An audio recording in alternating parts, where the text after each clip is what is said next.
มาฮอดจุดนี้เนาะบทเรียนบทที่1มันหมดต่อไปนี่มันตัวนี้มันบทฝึกหัดเนาะให้ทุกคนที่เข้ามาเบิ่งและเรียนเฮ็ดบทฝึกหัดตัวที่1นี่คือเติมตามรูปภาพนี่เนาะนินหาวแล้วเฮาสิเติมตัวใดเติมนินก็ได้นินหาวหรือหนีเหมือนหาวตัวอย่างนะเราซื้อหาวอันนี้ตัวที่2นี่จ่ายเจียนแปลว่าลาก่อน明天见มื้ออื่นพบกันใหม่แล้วเราก็สามารถเติมได้นะทางหน้าเติมแต่ใดก็ได้เอาเรื่องเอาแต่รูปภาพระวังมาร์คเกอร์เราซื้อปัวเชียวแล้ววันนี้ตีเล็กตอนฮ้อนนี่เหมือนเฮาสบายดีพวกเจ้าเราซื้อเฮาสบายดีอาจารย์เราซื้อนี่เฮาสบายดีทานอาจารย์อันนี้คำศัพท์เสริมเนาะคำศัพท์เสริมตัวนี้คำศัพท์เสริมนี่ทงเสียเหมือนแม่นพวกนักเรียนเนาะพวกนักเรียน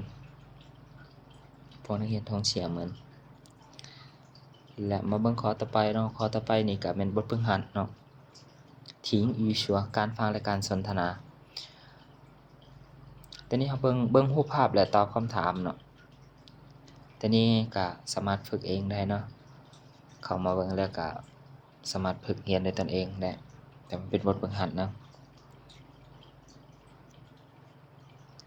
แต่ข้อต่อไปนี้ตัวนี้มันเส้นขีดคือจุดและเส้นเป็นหัวหน่วยน้อยที่สุดที่ประกอบขึ้นเป็นตัวอักษรจีนเส้นขีดแบ่งเป็น2ชนิดคือขีดพื้นฐานและขีดผสมข้อที่1汉字壁画ขีดเขียนตัวอักษร1เนาะแต่ในเส้นที่1นี่เฮาขีดตามลูกศรเลยเนาะชื่อของมันเฮาว่าหึงตัวอย่างให้บ่สีแดงและตัวที่2นี่ขีดให้เสื้อลงลุ่มว่าสู้2อันนี้ขีดทางเลิกขีดลงอ่านว่าชื่อเลข10เนาะตัวนี้ตัวที่3ขีดเพียนี่ขีดมาแหละขีดไปทางซ้ายเนาะแล้วก็ขีดอีกหนานะอ่านว่าเหรินข้อที่4หนาเป็นเส้นสีแดงเนาะเส้นสีแดงนี่มันหนาข้อที่2汉字笔顺ลำดับขีดเขียนของตัวอักษรจีนแต่นี้ขีดนอนก่อนแล้วจึงขีดตั้งเนาะขีดนอนแล้วก่อนแล้วจึงขีดตั้งแต่นี้เป็นเลข10เด้เลข10วันนี้ตัวที่2อีกเนาะตัวที่2ข้อ2ขีดล่างลงซ้ายก่อนแล้วจึงขีดเอียงลงขวาแล้วก็ขีดเนาะขีดสีแดงก่อนแล้วก็มาขีดสีดำตู้อีเสียการอ่านและการเขียนเนาะตัวนี้บทฝึกหัดเนาะสามารถเติมเนาะเรียนเติมได้เนาะแล้วก็ต่อไปก็คือการเฮามาเบิ่งข้อที่ฝึกออกเสียง语音练习这里只买包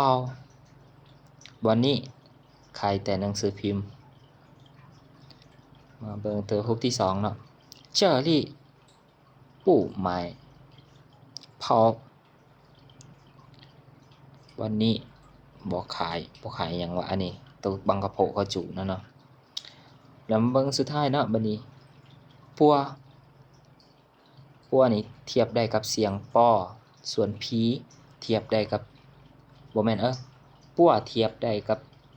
เสียงปอส่วน